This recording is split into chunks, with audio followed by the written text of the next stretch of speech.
ಗಡಿ ಜಿಲ್ಲೆ ಬೀದರ್ನ ಔರಾದ್ ತಾಲೂಕಿನಲ್ಲಿ ನಿನ್ನೆ ಸುರಿದ ಧಾರಾಕಾರ ಮಳೆಗೆ ಸಾಕಷ್ಟು ಜನಜೀವನ ಅಸ್ತವ್ಯಸ್ತವಾಗಿದೆ. ಸಾಕಷ್ಟು ಅವಾಂತರಗಳು ಕೂಡ ಸೃಷ್ಟಿಯಾಗಿ ಔರಾದ್ ತಾಲೂಕಿನ ಕೆಲವು ಗ್ರಾಮಗಳಲ್ಲಿ ಬ್ರಿಡ್ಜ್ಗಳು ಕೂಡ ಕೊಚ್ಚಿ ಹೋಗಿದ್ದು ಜನರು ಕೂಡ ಸಾಕಷ್ಟು ಪ್ರಯಾಸ ಪಡ್ತಿದ್ದಾರೆ. ಅದೇ ರೀತಿ ಬೆಳೆಗಳು ಕೂಡ ಹಾನಿಯಾಗಿವೆ.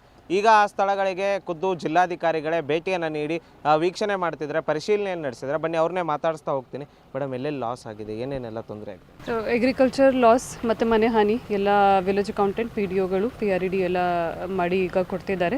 ನಾವು ಬೋಂತಿ ತಾಂಡ ಹೋಗಿ ಬಂದಿದ್ದೀವಿ. ಅಲ್ಲಿ MI ಟ್ಯಾಂಕ್ ಬ್ರೀಚ್ ಆಗಿದೆ. ಸೊ ಅಲ್ಲಿನೂ ಸುತ್ತಮುತ್ತ ಜನ ಹೋಗಬಾರ್ದು.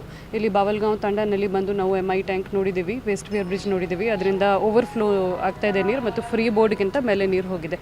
ಸೊ ಯಾವಾಗಲೂ ಇನ್ನೂ ಮತ್ತೆ ಸ್ವಲ್ಪ ಜಾಸ್ತಿ ಮಳೆ ಬಂದರೆ ನಮಗೆ ಕಷ್ಟ ಆಗುತ್ತೆ. ಅದಕ್ಕೆ ಜನರು ಯಾರ್ಯಾರು ಲೋ ಲೈಯಿಂಗ್ ಏರಿಯಾನಲ್ಲಿ ಇದ್ದಾರೆ ತಾಲೂಕಾ ಆಡಳಿತ ಎಲ್ಲೆಲ್ಲಿ ಅವರಿಗೂ ಕಳಿಸ್ತಾರೆ. ಅಲ್ಲಿ ಸ್ಕೂಲ್ನಲ್ಲಿ ಕಾಳಜಿ ಕೇಂದ್ರ ಓಪನ್ ಮಾಡಿದ್ದಾರೆ. ಅಲ್ಲಿ ಅವರು ಶಿಫ್ಟ್ ಆಗಬೇಕು ಆದಷ್ಟು ಬೇಗ ವಿದೌಟ್ ಶೋಯಿಂಗ್ ರೆಸಿಸ್ಟೆನ್ಸ್. ಮತ್ತು ಮನೆಗಳು ಹಾನಿ, ಮನೆಗಳಿಗೂ ನೀರು ಕೂಡ ಹೋಗಿದೆ. ಹಾವುಗಳು ಬರುವುದು ಚಾನ್ಸಸ್ ಇರ್ತದೆ. ಆ ಮನೆಗಳಲ್ಲಿ ಇರ್ತಕ್ಕಂಥ ಜನರು ಕೂಡ ದನಗಳ ಜೊತೆಯಲ್ಲಿ ಶಿಫ್ಟ್ ಆಗಬೇಕಾಗುತ್ತೆ. ಮೇಡಮ್, ಏನು ನಿನ್ನೆ ದಾಖಲೆ ಪ್ರಮಾಣದಲ್ಲಿ ಆಗಿತ್ತು, ಇನ್ನೂ 2 ದಿನನೂ ಮಳೆ ಆಗೋ ಚಾನ್ಸ್ ಇದೆ, ಏನು ಕ್ರಮ ಕೈಗೊಂಡಿದೆ ಮೇಡಮ್?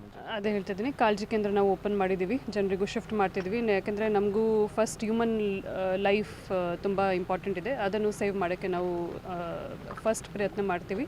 ಆಮೇಲೆ ಕ್ರಾಪ್ ಲಾಸ್ ಏನು ಆಗ್ತಾಯಿದೆ ಅದು ಆಗ್ತಾಯಿದೆ, ಅದನ್ನು ರಿಪೋರ್ಟ್ ಕೊಡಿ, ನಾವು ಪರಿಹಾರ ಕೂಡ ಕೊಡ್ತೀವಿ.